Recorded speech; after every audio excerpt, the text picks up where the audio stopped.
Assalamu alaikum friends, my name is Mohammad Umair and I am here as a mathematics teacher. आज in class first year का chapter number 1 उसकी exercise 1.3 start करने जा रहे हैं, जिसमें मेरे पास उसका सबसे पहला क्वेश्चन है फैक्टराइज। हमने क्वेश्चंस को फैक्टराइज करना है चूँकि हम काम कर रहे हैं कॉम्प्लेक्स नंबर्स के अंदर।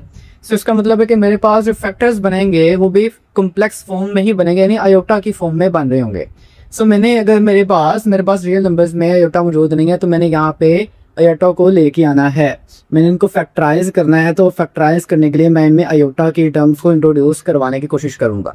सो आइए स्टार्ट करते हैं। मेरे पास पहला क्वेश्चन है, पहले क्वेश्चन में है ए स्क्वायर प्लस 4b स्क्वायर और कहते हैं कि इसको फैक्टराइज करें। तो स्टार्ट करते हैं। मेरे पास देखें कि ये फर्स्ट टर्म का स्क्वायर है और ये सेकंड टर्म का स्क्वायर, लेकिन दरमियान में प्लस, लेकिन फार्मूला तो मेरे पास माइनस का होता है कि a square minus b square is equal a plus b and a minus b.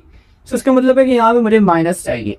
सो मैं यहाँ पे अगर माइनस करता हूँ तो देखें ए स्क्वायर माइनस इंटू माइनस मुझे अगर ऐड करना पड़ा तो ये हो जाएगा -1 लिखना पड़ेगा एक तरह से, और 4b का स्क्वायर। अब ये -1 लिखने का पर्पज क्या है, ये देखिए हम जानते हैं कि आयोटा स्क्वायर की कीमत कितनी होती है -1, जिसका मतलब है कि अगर स्क्वायर को खत्म करना चाहें तो आयोटा की वैल्यू क्या रहेगी, -1 का स्क्वायर रूट। सो यहाँ से याद रखें आयोटा स्क्वायर अगर -1 है तो मैं -1 की जगह पे क्या पुट कर सकता हूँ, आयोटा का स्क्वायर। सो मैंने यहाँ आयोटा स्क्वायर की जगह पे -1 पुट करना है। सो मेरे पास आ रहेगा ए स्क्वायर माइनस आयोटा का स्क्वायर 4b का स्क्वायर। ऑल्सो आपको ये स्टेप क्लियर होगा, मेन यही स्टेप है। जैसे ही यहाँ माइनस आया तो ये फार्मूला मुकम्मल होना शुरू हो जाएगा। तो मैं इसको देख सकता हूँ ए का फर्स्ट टर्म का square minus iota 2 and B second term बन गया और सारे का स्क्वायर। सो मेरे पास दो टर्म्स हैं, दोनों के ऊपर स्क्वायर आ चुका है। सो मैं फार्मूला के मुताबिक यहाँ पे रेफरेंस दे देता हूँ बाय यूजिंग फार्मूला, के मैं यहाँ फार्मूला का इस्तेमाल करने लगा के।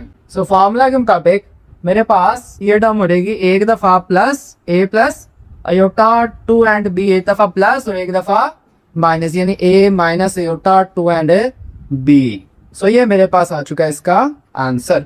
ऑल्सो आपको एक क्वेश्चन क्लियर होगा, बाकी के इसके 3 पार्ट्स भी सेम एज इट इज हैं जिनको हमने सिर्फ फैक्टराइज करना है और कॉम्प्लेक्स फॉर्म में लेके आना है। तो इसका सेकंड पार्ट स्टार्ट करते हैं।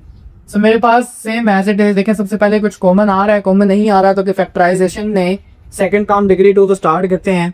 फार्मूला ही बनेगा लेकिन मेरे पास सेंटर में माइनस होना जरूरी है। सो माइनस को लेके आने के लिए हम क्या करेंगे, माइनस से मल्टीप्लाई कर देंगे या माइनस खुद से लगा के आगे क्या लिख देंगे -1 एंड 16b का स्क्वायर। इस -1 का मतलब क्या होता है, आयोटा का स्क्वायर। देखें माइनस मल्टीप्लाई माइनस प्लस हो जाएगा, इसलिए इस -1 को लिखने से फर्क नहीं पड़ेगा। सो मैं -1 की जगह पे क्या पुट कर सकता हूँ, आयोटा का स्क्वायर और 16 एंड b का स्क्वायर एज इट इज। अब देखें ये 16b स्क्वायर और आयोटा का स्क्वायर जो सा ये होल का स्क्वायर अब बन जाएगा कैसे, मैं लिख सकता हूँ 9a स्क्वायर माइनस आयोटा 4 का स्क्वायर और b का स्क्वायर, सारे के इकट्ठे स्क्वायर लिख देता हूँ। सो देखें 4 का स्क्वायर 16, b का स्क्वायर, आयोटा का स्क्वायर सारा कंबाइन लिख दिया मैंने एक ब्रैकेट के अंदर। सो अब फार्मूला के मुताबिक इसको एक्सपेंड करते हैं तो एक दफा प्लस और एक दफा माइनस, इसको भी देखें सो लिख रहा हूँ 3a का स्क्वायर। सो देखें मेरे पास बन गया first term 3a plus second term iota 4b as it is. Again 3a minus iota 4b second term भी आ चुकी है। सो ये मेरे पास आ चुका है इसका आंसर एज इट इज। अब इसके थर्ड पार्ट की तरफ मूव करते हैं। सो सबसे पहले चीज हमने देखना है कुछ कॉमन आ रहा है या नहीं। तो देखें मेरे पास 3 कॉमन आ रहा है। सो 3 को कॉमन निकालता हूं मैं। सो मेरे पास अंदर रहेगा x स्क्वायर प्लस y का स्क्वायर। सो अंदर सेम वही काम जैसे भी देते हैं, प्लस है सो माइनस लग गया तो फॉर्मूला मुकम्मल होगा। सो मैंने माइनस को अपनी मर्जी से इंट्रोड्यूस करवाया अंदर कि मेरे पास x square minus into -1 and y का स्क्वायर लिख सकते हैं, जिसका मतलब है कि मैं लिख सकता हूँ x स्क्वायर माइनस आयोटा का स्क्वायर एंड y का स्क्वायर। और सब आपको क्लियर हो चुका होगा कि -1 मैंने क्यों लिखा आयोटा स्क्वायर के बराबर, क्योंकि आयोटा स्क्वायर की वैल्यू -1 होती है। सो आगे चलते हैं, अब स्क्वायर बनाते हैं। सो मेरे पास 3 इंटू फर्स्ट टर्म का स्क्वायर माइनस सेकेंड टर्म का स्क्वायर ब्रैकेट क्लोज। सो मैं इसको लिख सकता हूँ 3 into first term plus second term, formula बोल रहा हूँ, एक दफा पहले रकम प्लस दूसरी रकम, then again first term minus second term. So ये मेरे पास आ चुका है इसका आंसर। स्टूडेंट्स आपको एक क्वेश्चन भी क्लियर होगा, अब इसके फोर्थ पार्ट की तरफ मूव करते हैं। सबसे पहली चीज कॉमन, क्या कॉमन आ रहा है इसमें मैंने नोट किया कि 3 कॉमन आ सकता है, और 3 के अलावा अगर 3 लिखेंगे तो गेन 3 पे कॉमन आ रहे हैं, यानी 9 कॉमन आ सकता है। सो मैं यहाँ पे 9 कॉमन निकाल रहा हूँ। सो देखें 9 1 9, 4 कैरी, 5 कैरी। सो मेरे पास 9 6 54 एक्स का स्क्वायर प्लस 9 2 18, 4 कैरी, 9 5 45 बाई का स्क्वायर। और स्टूडेंट्स आपको स्टेप क्लियर होगा, आगे चलते हैं। सो एज इट इज अब दरमियान में क्या है प्लस, और हमने कन्वर्ट करना है माइनस में।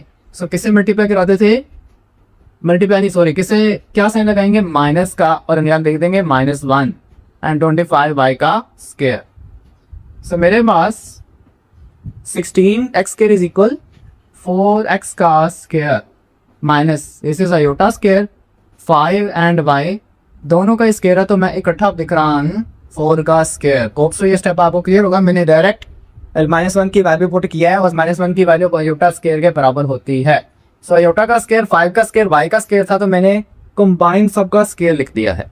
आगे चलते हैं। सो फॉर्मूला एक्सपैंड करेंगे तो मेरे पास आ रहेगा 4x प्लस आयोटा 5y देगा प्लस एक दफा माइनस में 4x minus iota 5y minus में। सो ये आ चुका है इसका आंसर।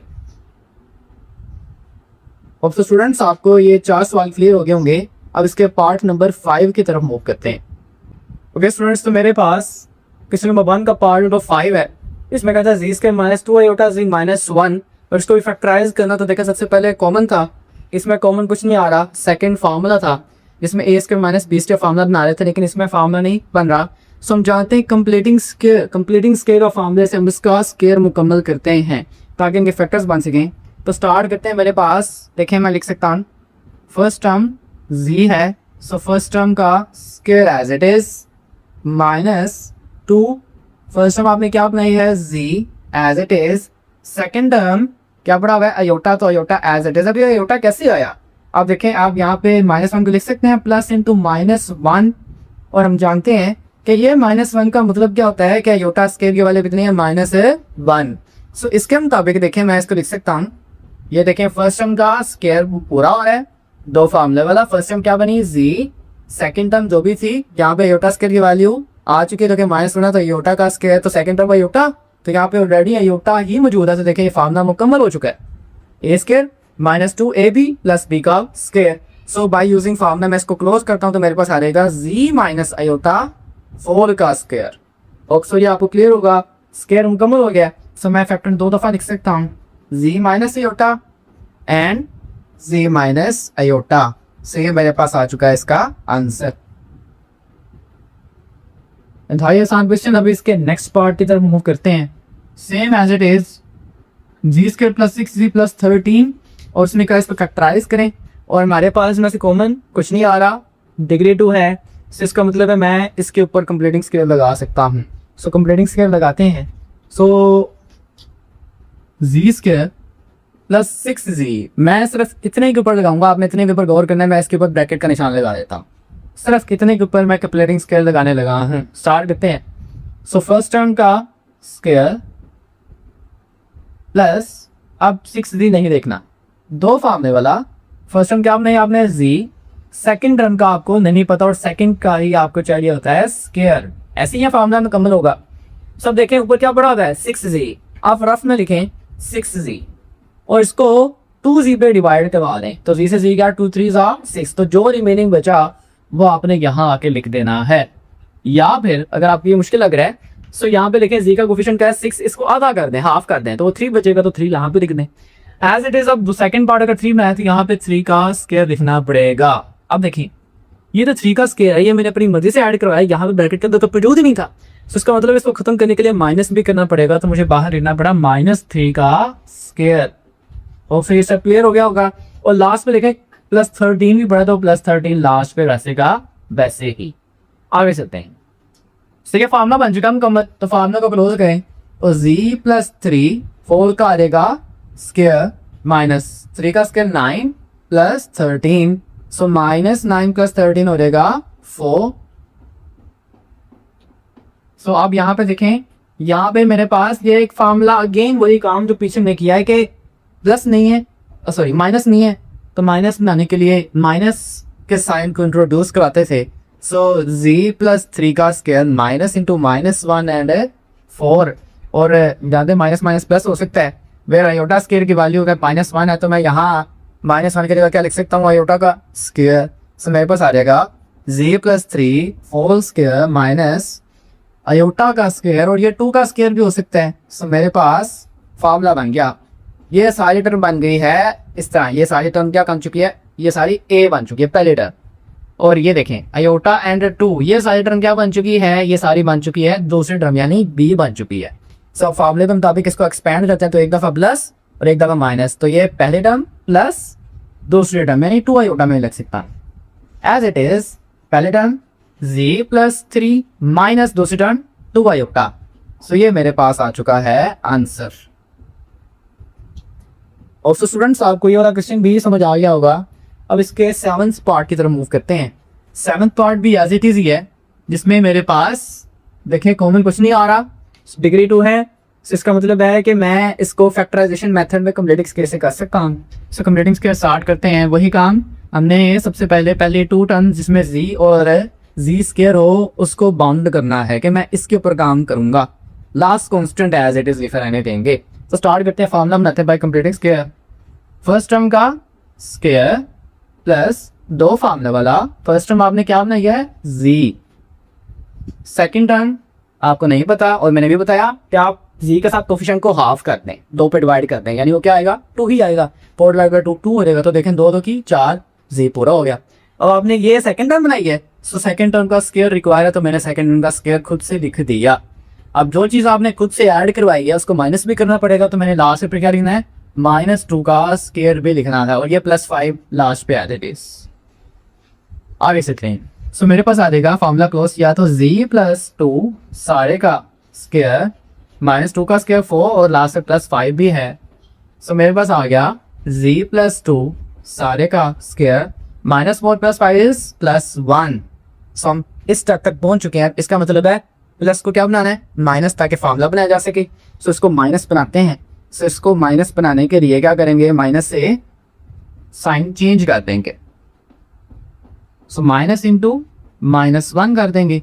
सो -1 का मतलब आयोटा का स्केयर होता है। सो मैंने रेफरेंस भी देता कि आयोटा स्केयर की वैल्यू -1 है। सो मेरे पास यहाँ पे आ चुका है z+2 सारे का स्केयर माइनस आयोटा का भी स्केयर। ऑप्शन आपको क्लियर हो गया होगा, ये फर्स्ट टर्म और आयोटा स्केयर बन गया सेकंड टर्म। सो एक दफा प्लस और एक दफा -z+2 plus iota and z+2 minus iota यानी सेकंड टर्म। सो ये आ चुका है आंसर। तो स्टूडेंट्स आपको ये क्वेश्चन नंबर 7 भी क्लियर हो गया होगा। अब इसके लास्ट पार्ट क्वेश्चन नंबर 8 की तरफ मूव करते हैं। कि स्टूडेंट्स तो मेरे पास पार्ट नंबर 8 है। सो सबसे पहले चीज फैक्टराइजेशन में कॉमन, तो आप देखें मेरे पास यहाँ पे 2 को मैं कॉमन निकाल सकता हूँ, क्योंकि मेरे पास z के साथ 2 है। मैं कंप्लीटिंग स्केयर का अगर मेथड करना चाहूंगा सो मेरे पास 2 नॉन सा प्रॉब्लम क्रिएट करेगा। सो मैं 2 को कॉमन निकालता हूँ। सो मेरे पास आ जाएगा 2 इंटू z स्केयर -11z, क्योंकि 2 कॉमन आया तो 11 रह जाएगा, और 65 चूंकि और इसके पास 2 मौजूद नहीं है तो मैं ऐसे लिख सकता हूँ 65 डिवाइडेड बाय 2, क्योंकि जब मैंने 2 कॉमन निकाला सो 2 और 2 जब मल्टीप्लाई कर तो कैंसिल होकर दोबारा 65 ही आ जाएगा, तो इसलिए हम ऐसे लिख सकते हैं। अब आगे चलते हैं, फार्मूला मुकम्मल करने की कोशिश करते हैं। सो स्टार्ट करते हैं। मेरे पास आ जाएगा फर्स्ट टर्म का स्केयर यानी z का स्केयर माइनस ये वाला 2 फार्मूले वाला। फर्स्ट टर्म क्या है z है, सेकंड टर्म नहीं पता, और मैंने आपको कहा था आपने g के साथ टर्म को हाफ कर देना है, यानी 11 के डिनोमिनेटर में क्या रहेगा 2, तो 11/2। इसका मतलब है मुझे इसी का स्केयर भी चाहिए होगा as a term second term. So 11/2 का स्केयर भी आ चुका है, और ये मैंने ब्रैकेट बंद नहीं किया अभी एज इट इज। अगर ये मेरे पास सेकंड टर्म का स्केयर है तो इसको माइनस भी करवाना पड़ेगा।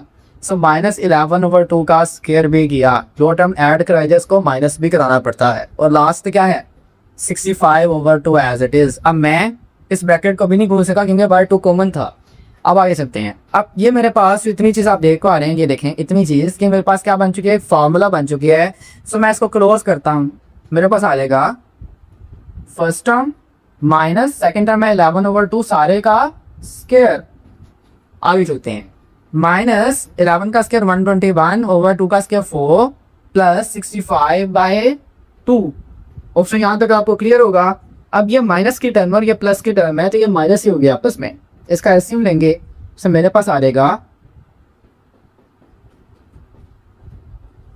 तो देखिए मैं ऐसे लिख सकता हूँ 4 एज एन एलसीएम, 4 से 4 क्या होगा -121 एज इट इज, प्लस 2 2 से 4 2 कैरी बचा, जो 2 बचा होगा 65 से मल्टीप्लाई होगा तो 265 से 130 आ जाएगा। सो आपको इस टाइम में मसला नहीं होगा। अब आगे चलते हैं तो -121 प्लस 130 इज 9। सो मैं नेक्स्ट बोर्ड भी लिख रहा हूँ, आ जाएगा 2 इंटू z माइनस 11/2 सारे का स्क्वायर प्लस 9/4। अब तो स्टूडेंट्स यहाँ तक क्लियर होगा। अब देखिए मेरे पास वही काम प्लस ये मैं स्क्वायर बना सकता हूँ तो माइनस को इंट्रोड्यूस कराते हैं। सो मेरे पास आ जाएगा 11/2 का स्क्वायर माइनस इंटू -1 एंड 9/4। सो जानते हैं -1 यानी -1 क्या होता है, अयोटा का स्क्वायर। सो अयोटा स्क्वायर की वैल्यू -1 तो मैं यहाँ पे अयोटा स्क्वायर पुट कर रहा हूँ। सो मेरे पास आ जाएगा 2 इंटू z माइनस 11/2 होल का स्क्वायर माइनस अयोटा स्क्वायर, और ये 3 का स्क्वायर ओवर 2 का स्क्वायर भी लिख सकते हैं। सो मैं सारी टर्म को एक ही स्क्वायर में इकट्ठी हम लिख सकता हूँ। सो मेरे पास आएगा z माइनस 11/2 होल का स्क्वायर माइनस 3 अयोटा ओवर 2 सारे का स्क्वायर। तो स्टूडेंट्स आपको ये वाला स्टेप क्लियर हो गया। अब देखें ये सारी के सारी एक टर्म बन चुकी है और ये सारी की सारी दूसरी टर्म तो दरमियान है माइनस, तो एक दफा प्लस और एक दफा माइनस में फॉर्मूले को एक्सपेंड कर देंगे। सो मेरे पास आ जाएगा z minus 11/2 first term plus second term as it is z minus 11/2 minus first term और ये सेकेंड टर्म। सो स्टूडेंट्स आपको ये स्टेप क्लियर हो गया होगा। मजीद आप इसे अगर आप एलसीएम ले तो ऐसे भी लिख सकते हैं, 2 अगर नीचे आएगा तो ये माइनस प्लस माइनस हो जाएगा और ये माइनस यहाँ कॉमन तो माइनस माइनस प्लस हो जाएगा। सो ये मेरे पास इसका आ जाएगा आंसर। तो स्टूडेंट्स आपको आज का लेक्चर क्लियर हो गया होगा। इंशाल्लाह नेक्स्ट लेक्चर में आपसे फिर मुलाकात होगी। अपना ख्याल रखें। अल्लाह हाफिज़।